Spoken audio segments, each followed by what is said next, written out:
And it was 9 days in Vegas. We got stuck in the desert, and we had a little hangover remix out there, man. I wore a wig to school once, and they said no headgear was allowed.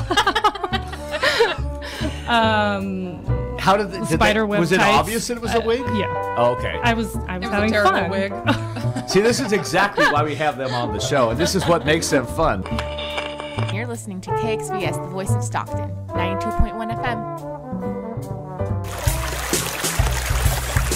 This is Barbara Barrigan-Perea with Delta Flows, a radio show by the voice of Stockton and Restore the Delta. This is the weekly radio show where we discuss everything Delta related: the environment, water management, water quality, farming, history and culture, public events, recreation, Delta food, and the arts. Tune in to Delta Flows on KXVS, the voice of Stockton, streaming live on Facebook and YouTube at KXVS Radio.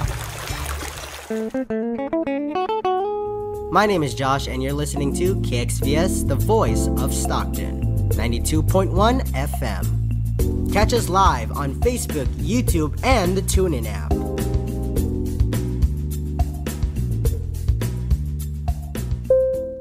The views and opinions expressed in the following program do not necessarily reflect those of KXVS, the voice of Stockton, or its parents, affiliates, management, and staff.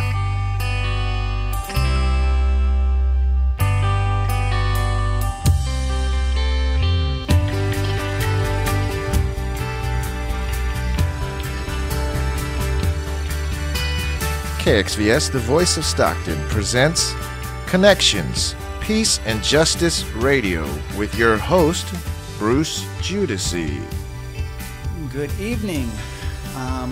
We're the day after Earth Day, April 23rd right now, and we're just taking a breath out and saying that was a fantastically fun day. It was just miraculous that the weather was kept up, and we had so many people. We had a huge Earth. We got a lot of people coming out. You guys are both out here. I have Max Heinemann and Dr. Kathy Mathis here with us this evening. We're going to talk about single-payer healthcare, but first we got to talk about just yesterday. I mean, how did you guys enjoy that day?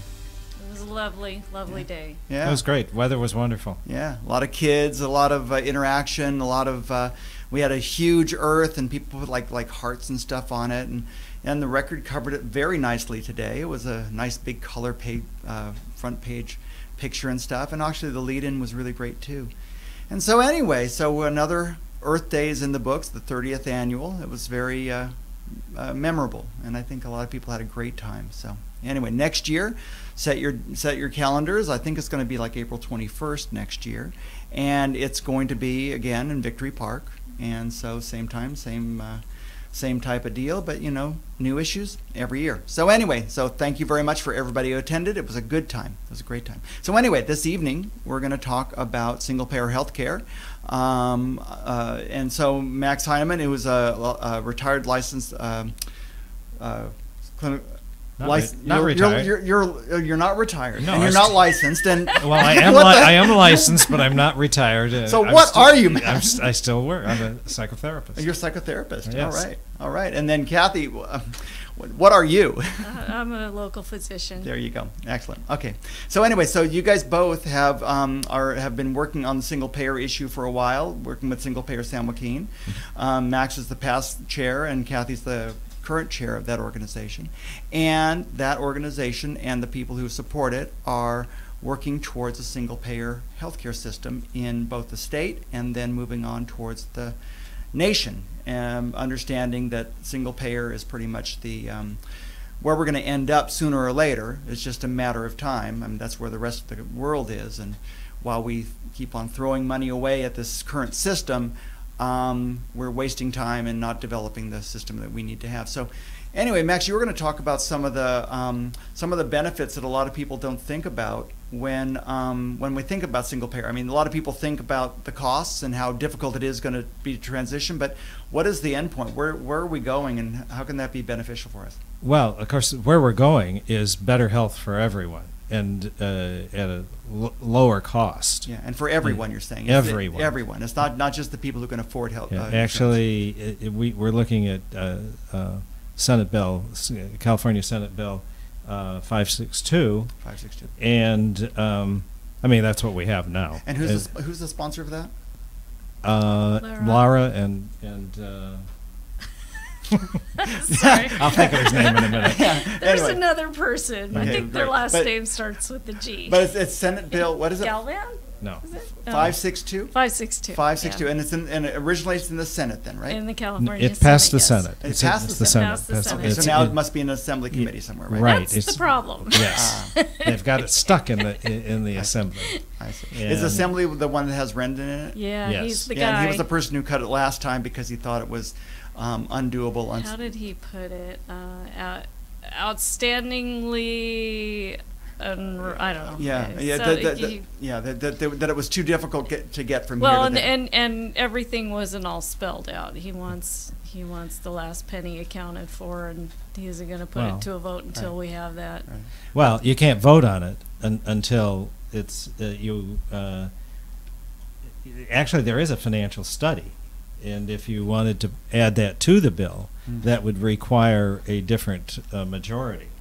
I see. So that's why it isn't spoken in the bill. But the study is online. You can read it.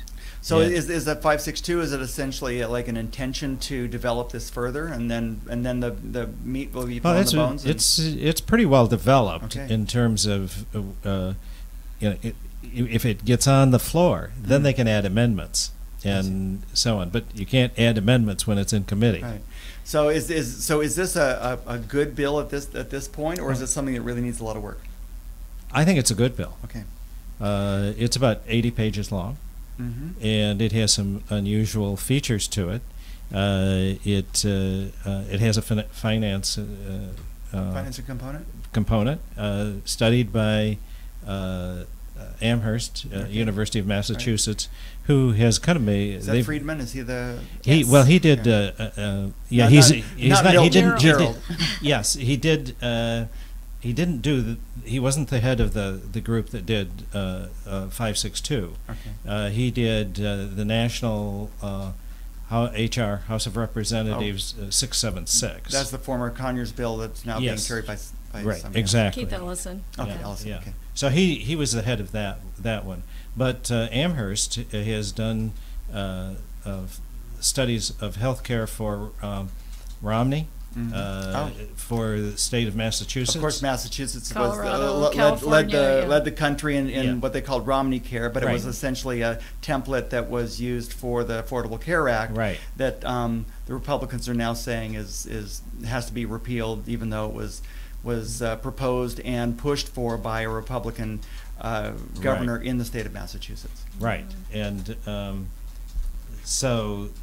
So they- Amherst is they know what they're talking about when they're Right. talking in terms of analyzing and this stuff. the Nurses Association has funded another study because there was so much bad talk about this study because they came out about $10 billion less than the state of California when they did their study because there were several things that they didn't include. That when I say didn't include, that the state of California did not include in their study, which were savings, not that they were costs that weren't included. Okay. And so, matter of fact, one of them, give you an example of some of the savings of 562. This is kind of unusual. Just did your income tax. If we had 562, you wouldn't be spending money for your health insurance program, and if you're if you have a sole income, It's like it's self-employed or self-employed, you can deduct that. That's a deduction. And of course, if you spend more than 7% of your taxable, whatever that then is, you can itemize it. Yeah, you can itemize but it's just huge. the cost. That's 7% is a large percentage of your income to pay Right. for a healthcare thing. Yes, but if you have a bad disease or an accident, Sure. you get there. Yeah, right. But in any way, you don't have to. It doesn't have to be 7% if you're self-employed. You can deduct all of your expenses. Not all of your expenses, but all of your health insurance costs. And so when you do that, that's a savings to the state because you're going to pay tax on your entire taxable income. And that is quite a substantial amount. I bet there's a lot of things like that are sort of nestled in either the tax system or other parts of the economy that the people don't really recognize because just trying to make this unaffordable system affordable. And so what you try to do is you try to give people give them deductions or give them different sorts of tax breaks. But every time you get a tax break, that means the state or the government doesn't receive taxes on that. Right, and this ends up accounting for a big chunk that needs to be taken into consideration when you do a financial study. Sure. Kind of right along that line, it reduces some other insurance costs, like your car insurance, because you don't need medical. There's no medical. You don't need a medical component for your car insurance, or for the business. It reduces the cost of workers' compensation. This is a big one for the business. Because all the medical is covered. Yeah. So so the employer doesn't have to worry about whether they got injured on the job or whether they got injured at home or whether it's because it's going to be covered for the single person. Workers' comp will still exist because the employer's his insurance responsible for the accident or whatever happened, and the employee will get his wage compensation, but will not get medical through workers' comp, which is the biggest portion of workers' comp is the medical. Right, exactly. And the lifetime. It's not only the medical while they're processing or on workers' comp or off work. There's the settlement. So that involves tremendous amounts. It just seems really. I don't know. Just the shorthanded way that that Rendon just discounted the whole process of going about moving towards single payer. Just to say that these things weren't thought out. I mean, it's a very complex problem, and it's a very. I mean, it bears. Educating people about what the problem is rather than just throwing it in the dumpster and saying, well, we can't possibly understand this. This is just too complex. We're just going to keep on throwing money away.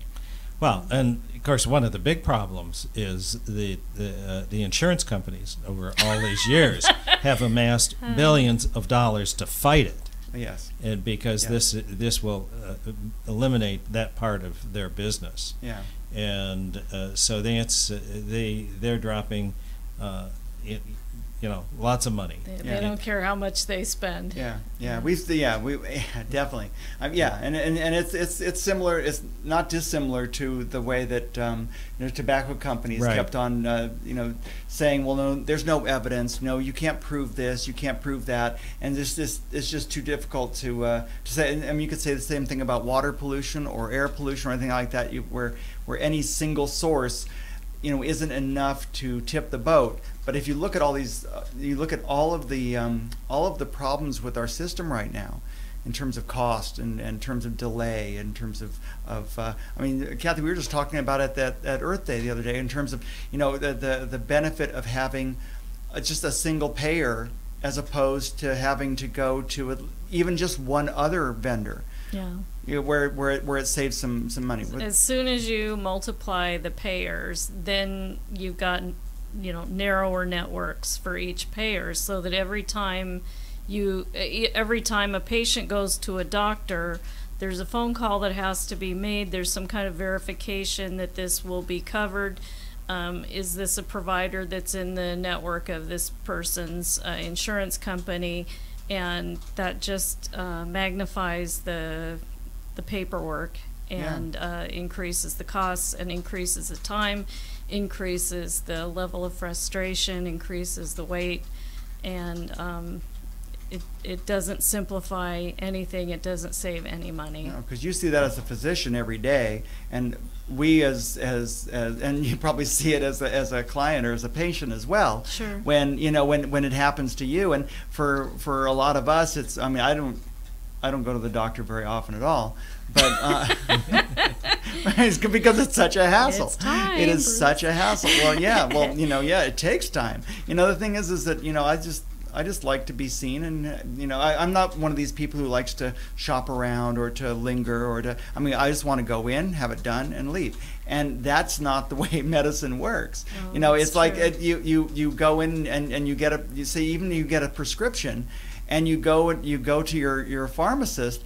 And for one thing, there's a big long line. It takes forever to fill. I mean, for one thing, the pharmacist may not be even the pharmacist who's in the same building as your doctor.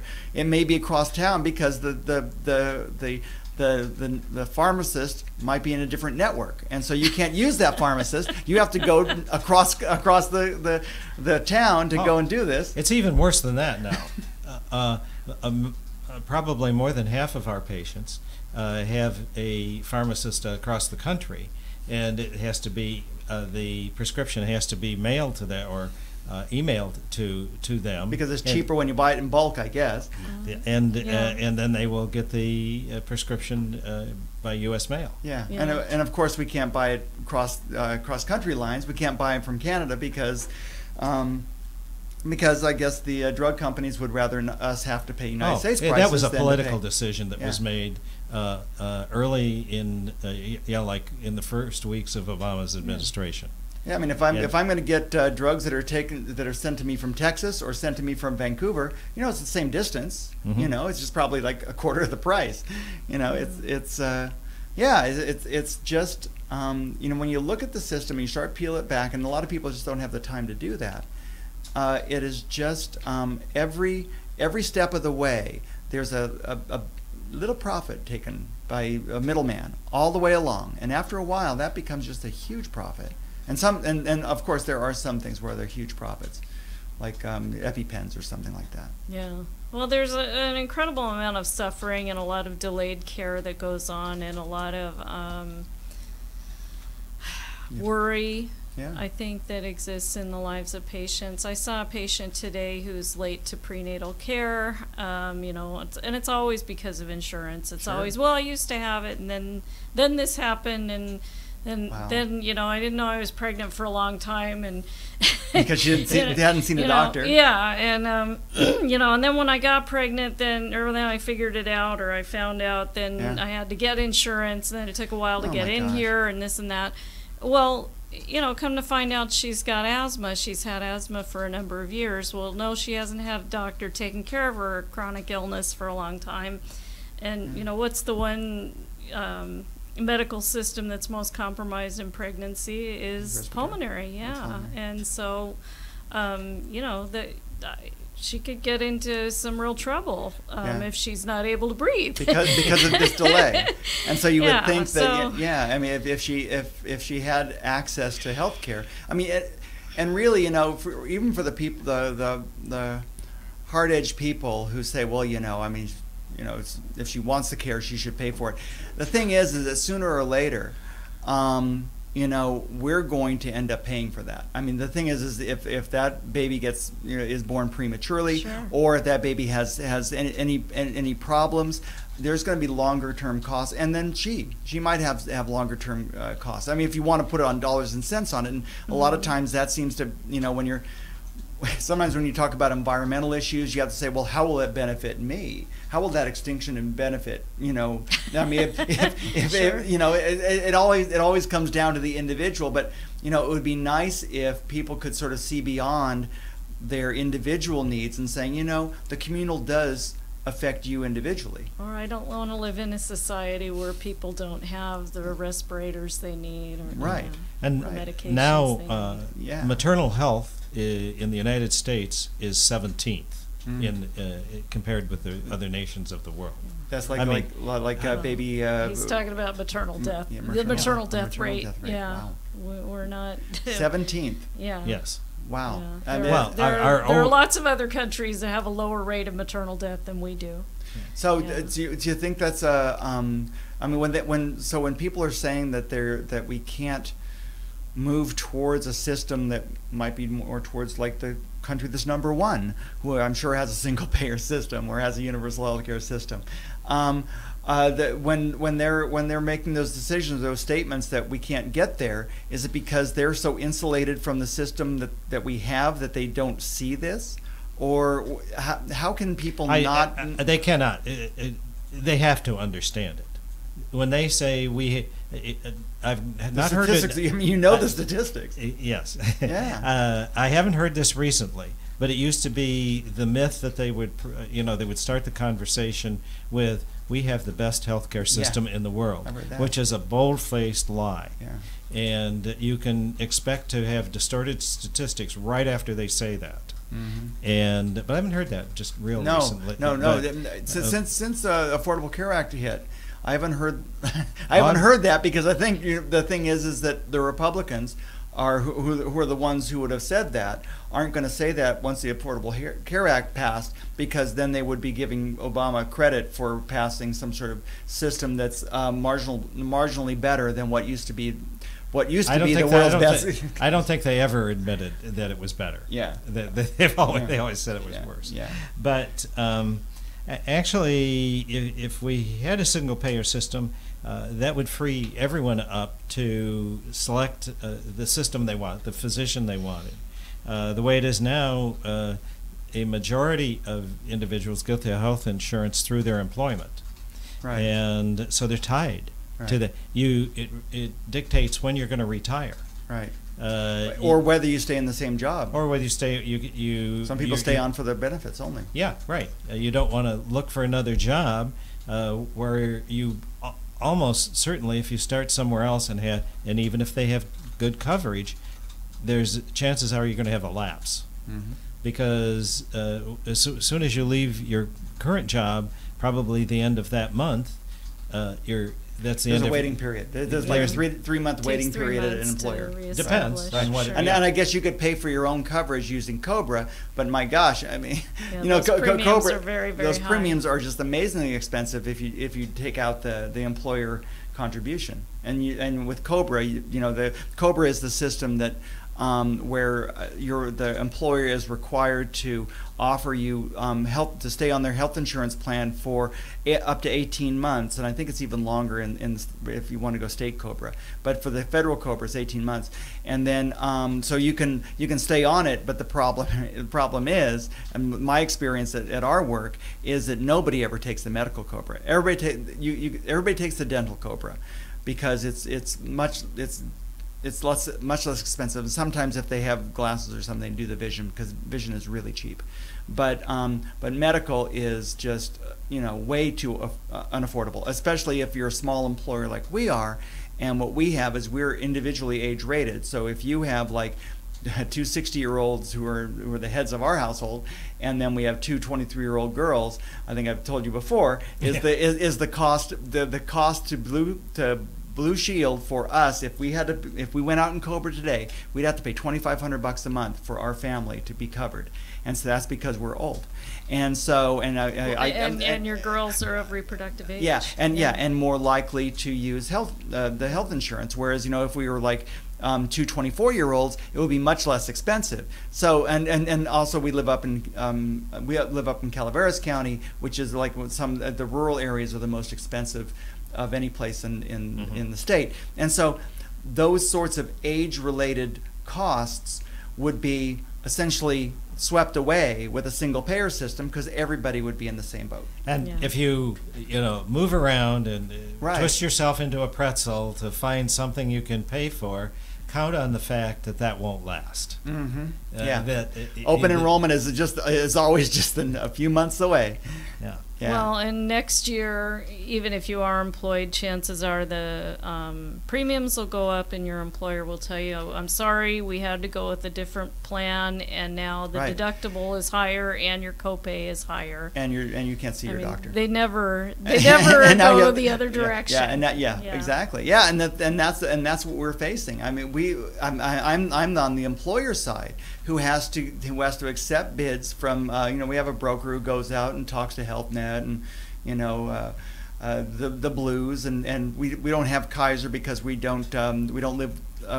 not 30 miles away from the closest Kaiser facility, so we can't use that, and that's generally an affordable option for companies.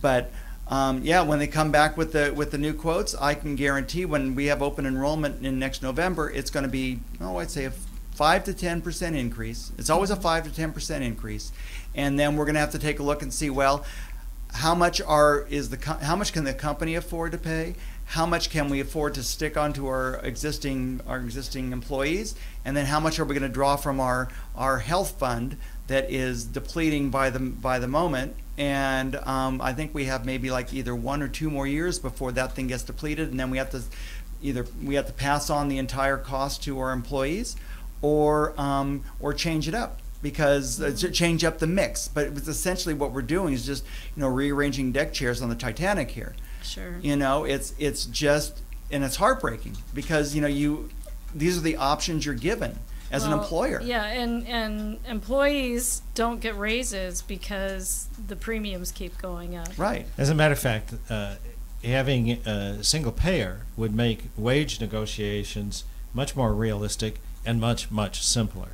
Because the major portion of the negotiation in contracts is around health care, not around money. Yeah, when you hear about strikes, wages. it's about health care. Right. Yeah. And so if we had single payer, that issue would be simpler. Well, you look at some of the competition problems that we're talking about overseas in terms of making cars or making steel or making all these sorts of things, and the problem is that those might be older workers who are stuck like we are, paying $25,000 a year for a family like ours.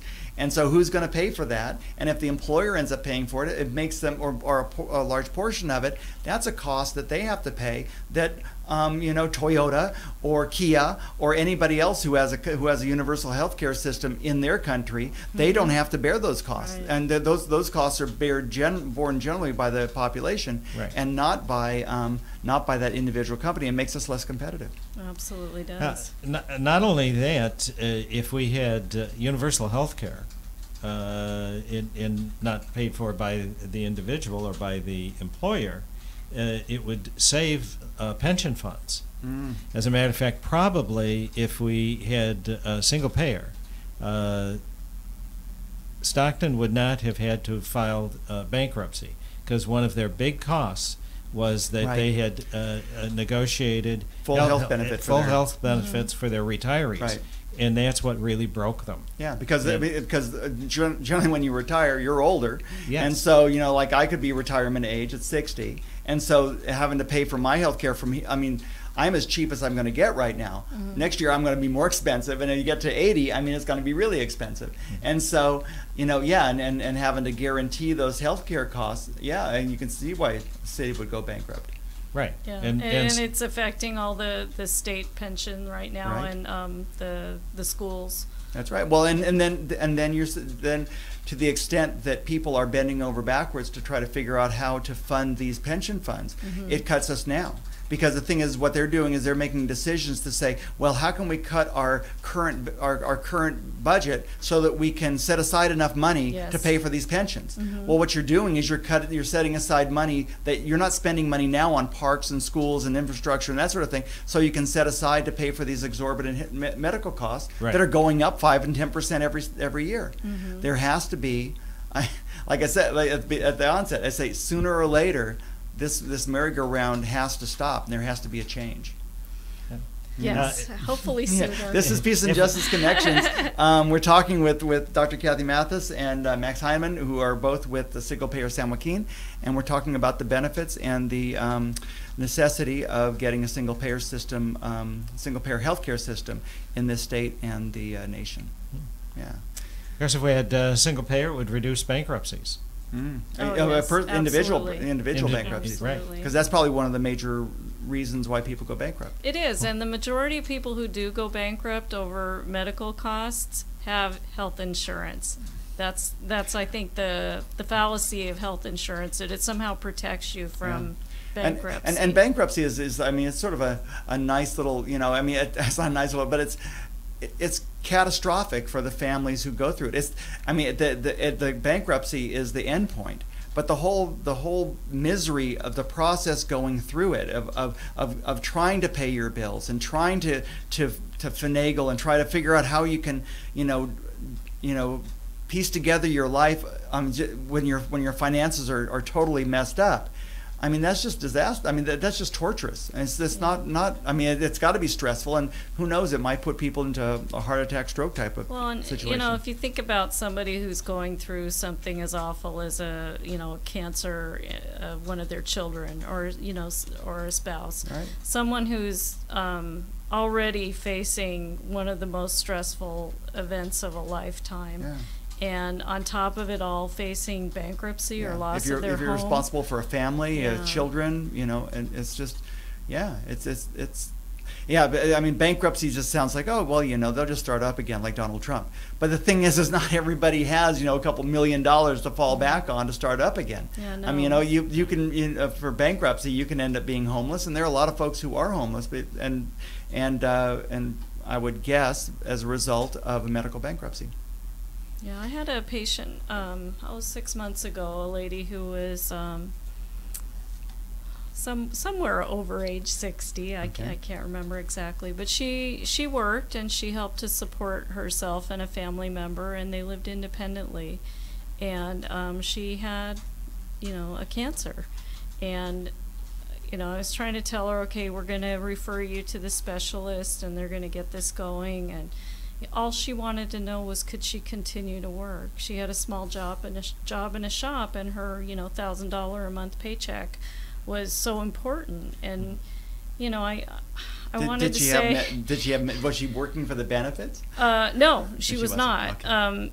And so there was, there was going to have to be work on the, the social work end to get her the kind of, she had to pay her rent. Put it all together. But, it just broke my heart that she had anything else on her mind besides focusing all of her energy on fighting the cancer that she was facing. Right. And in her mind, that was not the big thing. The big thing was, how was she going to continue to bring in the paycheck? Oh my gosh. And and this is just one person. Just multiply that by millions. But back in the 60s, there was a war on poverty, and out of that sprang Medicare. And the reason why war on poverty happened in the 60s was because of stories like this, where people who were getting old and did not have any retirement and did not have any and had no medical care and were just impoverished. And so people decided, well, let's do Medicare, and let's make certain that people are at least going to have health insurance through their through their end of life. Yeah. Somehow we've decided that for people over 65, we as a society will provide them with this benefit. And for veterans, and for military and for people, very poor people. Yeah, and for moms to be, and for people children. and for people in Congress, and for all politicians, but just regular schmucks Working like you class and me, people, just working class people who are trying to get by. Yeah. We're just not chosen. Yeah. And it's just, I remember you get deductibles and copays. Yeah, we get deductables and copays and trying to provider networks and just hoping that I have at least 7.5% of my income is a medical fee, so then I can deduct it. It's oh boy, it's a bad year. Yeah. The real thing is that countries that have universal health care live. Now it used to be like in the 1950s. The United States longevity was up there with the top three. Lifespan's like 70 years. Yeah, right. Ours was greater than most countries. Now that has slipped almost totally. We are now 3 to 5 years less. We die 3 to 5 years sooner than almost all other countries. Yeah. And consequently, that's a tremendous cost to our society. Mm-hmm. Yeah, and there's, I'm sure medical care has part of that, but I think also a large part of it has to do with our diet. And so we're going to be talking next week research says that's not the cause. You don't think it's meat and sugar and it's grease? not. Our diet is not that much worse than those countries where they live longer. It's medical care is the primary cause. Okay. And we could all eat better. And well, it'd be nice to have a shorter work week. See, so I was trying to segue into our next week's discussion with Sabina Varelstein. We're going to be talking about the medical and just ethical and environmental benefits of vegetarianism. But anyway, but anyways, because there are in this country there is a lack of attention to what we put into our bodies. And I'm sure a physician or I'm sure a regular medical checkup would remind somebody in a very. I mean, sometimes when people hear something from a doctor, like say you're going to die if you keep on eating that stuff, they might respond to it, and rather than. You might go to the doctor more often. Right. If you felt chest pains. Or, even if you were overweight. Yeah. And the doctor or a therapist was going to help you with your weight, you might go there more often. That's right. And actually do something about it. Right. Well, and if you weren't afraid of the copay, or if you didn't tell yourself before you even went, it doesn't matter if they prescribe some medication for me. I can't afford it anyway. Well, that seemed to be the big scary thing that they said. Well, if you give people free health care, they're going to go to the doctor all the time. Yeah, just like you. Like they're going to live there. Well, they're going to just like me. No, yeah, they'd have to pay you to go. That's right. Even if it were inexpensive, I'm just not a doctor goer person. Yeah. But who wants to go? Who wants to go to? Okay, take your clothes off. Yeah, sit in a cold room. Get poked and prodded and asked a lot of personal questions. Well, that's right. It's important. I wouldn't disagree that there is a backlog of unmet need out there, and that if we went to a single payer system tomorrow, we would probably have a lot of people who have a lot of pent-up medical needs showing up. But after the first year or two, and I'm pretty sure the studies that were done of the National Health Service in England prove this out. Once the people who all need glasses get their glasses, once the cavities are filled, once the hearing aids are distributed, after a year or two or 5, then everybody just goes once or twice a year. Well, you see that with the free health fairs and the free dental fairs, where there's there are big long lines, and it's people are astounded at this backlog. But there's this pent up demand that says I need. I've been limping on this thing for 5 years. But once you can go to the doctor when you need to, or regularly, it'll take the pressure off the emergency rooms. That expensive service is promoted by lack of ability to have insurance or some way to pay for it. Yeah, and the novelty will be gone. I mean, I saw the doctor. I went to Disneyland. I don't have to go there every time anymore, every year. I'll just go to the doctor every time I go to Disneyland. It's going to be that. No, the thing is that you don't have to go to the doctor. I don't know that people really enjoy going to the doctor. I mean, there might be some people who do, but I think people go there when they need to. Most people do. There are people in single payer systems who seem to like to go more than they probably physically need to. But they're probably outliers. What they've found is if the provider gives them a follow-up appointment, then they don't tend to show up with an unplanned appointment in the future. They know when they're coming back. Right. That's planned for, it's scheduled for, and at that, at some point along the way with those kinds of people, they can start to address maybe the underlying psychological issue that makes them want to go to the doctor more frequently. But it's not a good or a service that it's not like candy, or it's not like baubles, or Disneyland. Something that people want to acquire more and more of. You still have to wait in a waiting room. You still have to undress and get poked and prodded, and even on a good day, going to the doctor, while it isn't necessarily unpleasant, and there is some attention that you receive, and I think that's what they'd call the secondary gain that a lot of people get from it. Yeah, I think once everybody knows it's there and has enough, for the most part, it isn't abused in systems that have it. It's, I mean, are we calling the ambulance every day? Do we call the police every day? Do we call the fire department every day? Do we all walk down to our public school and demand to have our education every day? Because these are publicly funded things that would be essentially free. Do we all spend all our day at the library? Right. I mean, After a while, we kind of just accept that they're there and we use them when we need to. Right. The water fountain. That's right. Yeah, where are the lines of the water fountain? all that clean water out there. There are a couple of hard questions that I've always wondered about, and in terms of getting from here to there, is would there be a shortage of doctors? I mean, if we have too many, and so and my conspiracy-led idea is that I've known a lot of people, very bright people, who tried to get into med school and couldn't get in. And I'm wondering if the American Medical Association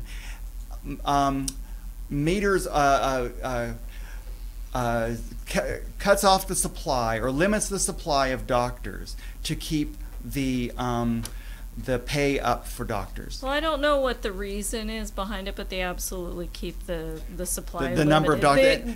Decisions were made some time ago that it's easier, cheaper, whatever, to import doctors from other countries than it is to produce our own. And how ethical is that? Yeah. And the other thing is that a lot of doctors don't choose to go into general practice. They tend to go into the specialties, which are much more lucrative, and where the incentive. Well, you can schedule it. I mean, you don't have an emergency X-ray generally. I mean, so if you go into radiology, it's a very lucrative specialty, and it's a 9 to 5 job. Not so true for OBGYN. No, that's the truth. And then for general practitioners. But the thing is, if you had enough doctors, then everything could be scheduled. And if we graduated more doctors from school and made medical school less expensive, made it more accessible for people. Both of those things, and so that, because there are a lot of people who are caring people who I know who would have made great doctors and didn't get in, or were frustrated by the cost, or by the level of how difficult it was, and then also the whole residency process, which just seems to be designed to sort of brainwash the doctors into thinking there's some sort of entitlement that I've gone through this torture for like I didn't sleep for 3 months. So for one thing, that doctor better not sleep for 3 months, and that's why I deserve my $500,000 a year. If there's that sort of mindset where it's sort of like boot camp for doctors, is you have this sort of mind, this thing that is continuing. It's sort of like a frat hazing type of thing.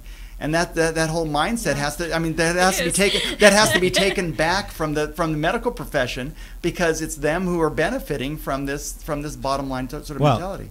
And in terms of cost, that residency program is one of that's where they really limit the doctors. Right. Is because it's costly to the institution that provides the residency. There are requirements they have to meet. Yeah. I think we used to have 2 more residency programs at County Hospital that were abandoned because it was too costly to provide. Yeah. So not only is there the cost of the education, but then there's the cost of the residencies. Right. That the institution has to Yeah.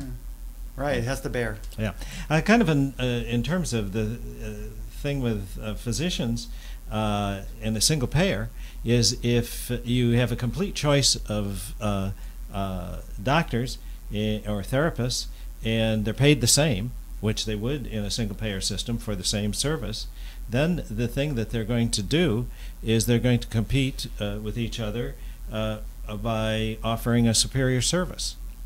However that is. Yeah, right. They're going to have better artwork on the walls, or they're going to provide transportation, or whatever. What I would love to see is no advertising.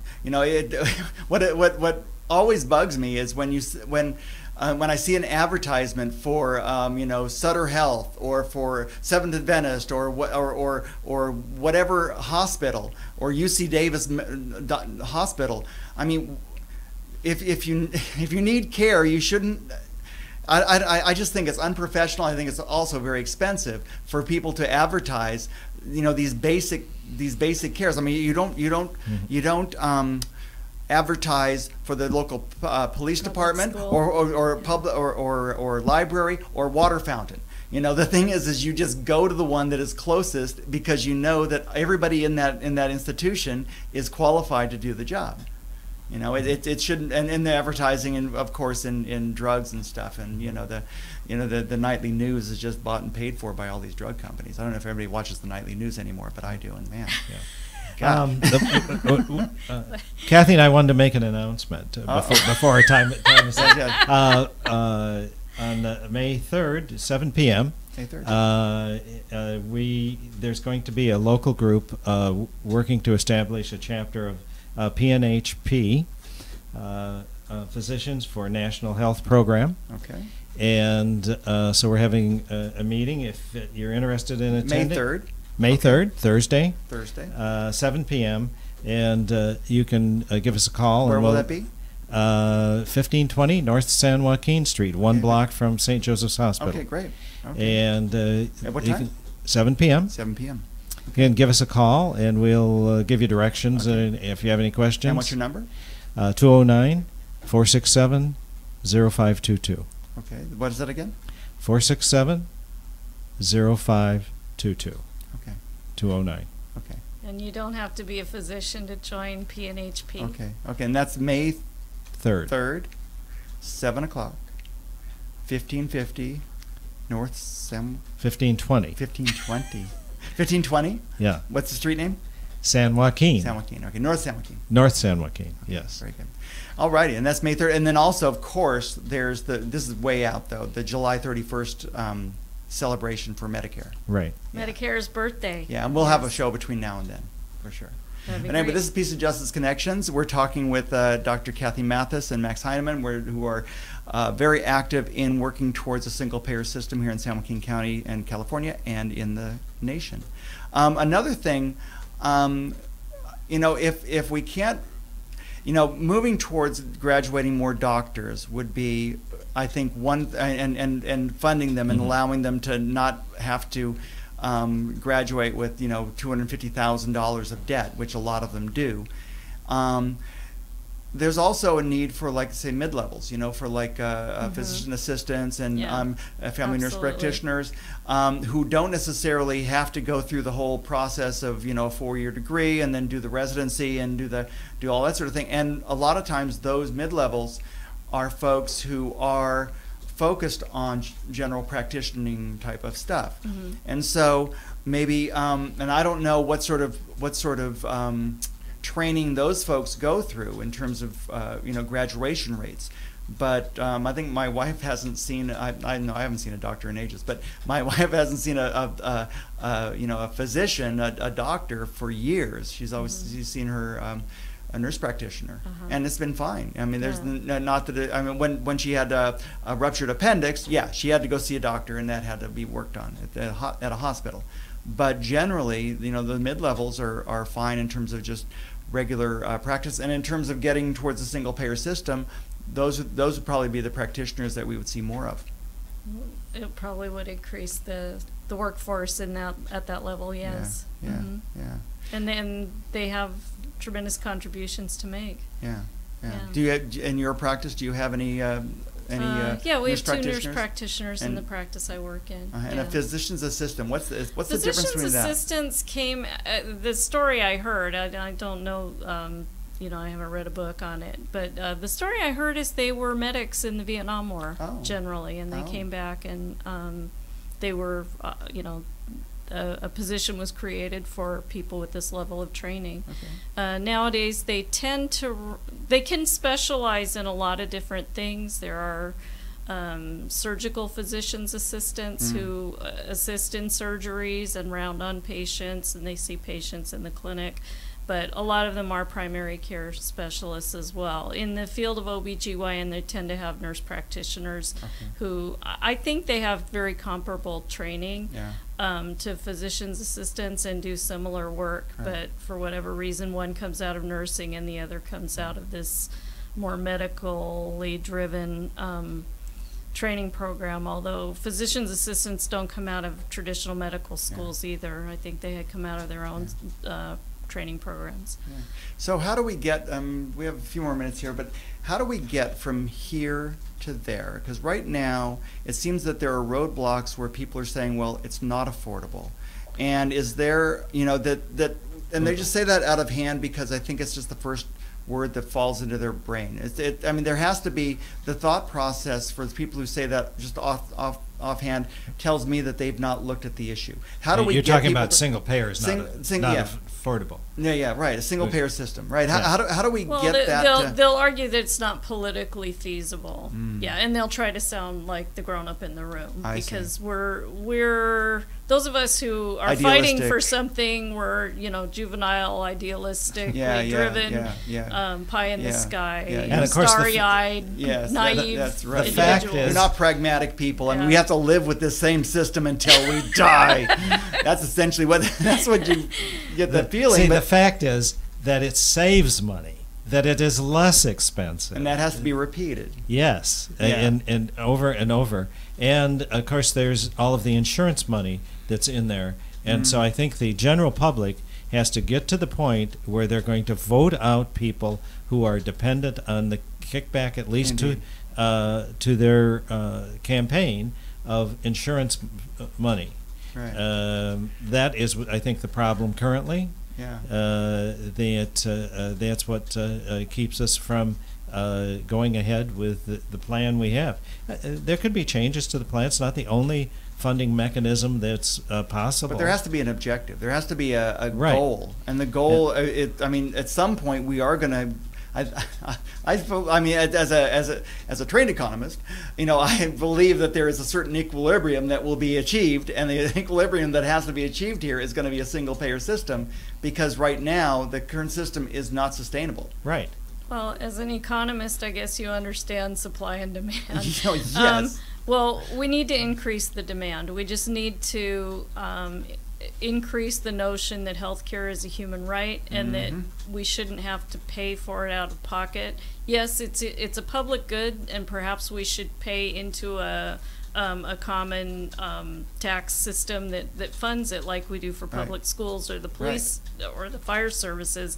But at the point of service, when you have a bleeding leg or something, that's not when you have to bust out your wallet. That's right. You pay to have an infrastructure in place so that as you need it, you can access the service. That's right. Period. That's right.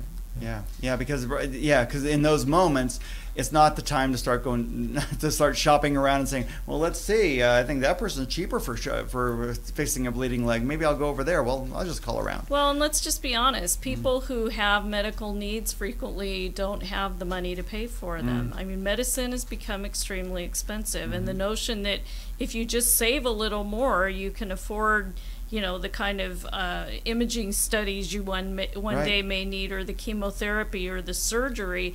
If you have any idea what a cash pay price would be for a 10-day hospitalization in which you have a surgical procedure and then a recovery, including a couple of days in the ICU, I mean, you'd have to sell your house if you had one. That's right. And people who need medical care, frequently are young. And that's where the bankruptcy and comes don't in. have money. And that's where the disconnect for politicians comes in. Is because the thing is when we vote in people who we look them straight in the eye and they say yes, I am for single payer like Obama. And then when they get in, they say, oh well, that's just not going to be hard. That's just going to be hard. There's a lot of vested interests out there. Oh yeah, I mean, if we were starting from scratch here, we wouldn't. We'd have a single payer system, but we have the system we have now. And so. How to get people in who really truly understand what it means to go without medical care, or who've seen bankruptcies, or who've seen the kind of medical horrors that our system spawns. I mean, the 17%, the 17th in the world for maternal mortality. I mean, you know, this is and we this have is the most and we have this is the richest country in the world. And we have a decreasing life expectancy. Yeah. And the other countries have a increasing life expectancy. Yeah, I mean, we used to sort of quality of life and security and lack of and peace of mind. That's the word I'm looking. The phrase I'm looking. Yeah, because that's another thing is that people are going through life concerned about whether or not, well, for one thing, if they're going to lose their job, which means they lose their health care, and are they going to have some huge medical catastrophe, especially if you, I mean, I don't go through life thinking that, because I've not, fortunately, knock on wood, haven't been ill, haven't had any major problems. But if you have a history of not being well and have worked with the medical system, and you know that system a little bit what it's like, you know, I mean, that would scare the heck out of you, you know, because the thing is, you don't know if you're going to end up being like that guy in the bed right next to me who doesn't have insurance, or the guy, I mean, or you know, how long you'll be there, and it's got to be frightening. Or you think about, I'm sorry, I grew up in a family of 5 kids, and you know, I don't know why I used to think about these things. It must have been a movie I saw sometime as a kid. But, you know, if one of us kids had gotten sick, how, you know, and my parents had faced losing the house over one of our illnesses, really sick, I mean, how would they justify putting the rest of us out on the street? That's right. You know, or, I mean, you know, those are just medical experiments for the rest of you. They're just, you know, it's a cruel set of choices that our country puts on its citizens that other countries don't. Yeah. Well, right. and by not having universal health care, we have a lot of people walking around with communicable diseases that that you can get. I was a victim of developing TB, tuberculosis. Wow. And don't have any idea where that came from. This was in your childhood. Yes. Yeah. Right. Yeah. And that's where, I mean, you know, it is a communal problem. It is your neighbor. It is your family. It could be you. You know, sooner or later, you know, what goes around comes around, and sooner or later it's going to hit us. It's going to hit when it, and I talked to my my young nephews, and you know, they're like 25, whatever, and you know, that's never going to affect them. They're mighty strong, everything like that. And it's like, you got to understand that sooner or later, they're going to be as old as I am, and older. And any time in between, they could be hit by a car. They could be, I mean, there could be any sorts of, I mean, a gallbladder. I mean, anything can go wrong with you. And you don't expect it, and you don't know. And that shouldn't be something in the back of your mind and say, well, gee, am I going to lose my house? Am I going to lose, you know, how am I going to feed my kids? You know, that sort of worry is not in the back of the minds of a Frenchman or an English person or anybody on Canadian, So you know, those worries, that part of their life is not really a worry. No. And so I think, you know, as we go forward, you know, in the next year, 2, 3, more and more, the more we repeat this, the more we talk about it, the more we say it is inevitable, it will become inevitable. So anyway, so we're about done here. Any last words? The May 3rd? What's the May 3rd thing again? An organization meeting for a chapter of PNHP, Physicians National Health Program. Okay, and that's going to be May 3rd at, let me think, it's going to be 7 o'clock at 1520 North San Joaquin in Stockton. Right, that's about a block, short block from St. Joseph's Hospital. Yes, Excellent. And a week after that, the Single Payer San Joaquin has their usual monthly meeting at the John Moriarty Peace and Justice Center at 6:30. And that's at 231 Bedford Road. So that's the second Thursday of the month. Second Thursday. Yeah. At what time? 6:30. 6:30. Excellent. All righty. Well, that's been a nice discussion. Thanks. May 10th. May 10th. Oh. Okay, very good. Okay, thanks so much. Dr. Kathy Mathis and Max Heinemann, both representatives of single payer in San Joaquin here. We've been talking about single payer system and how it's going to happen sooner, hopefully, than later. Thanks so much, and have a nice evening. Thank you.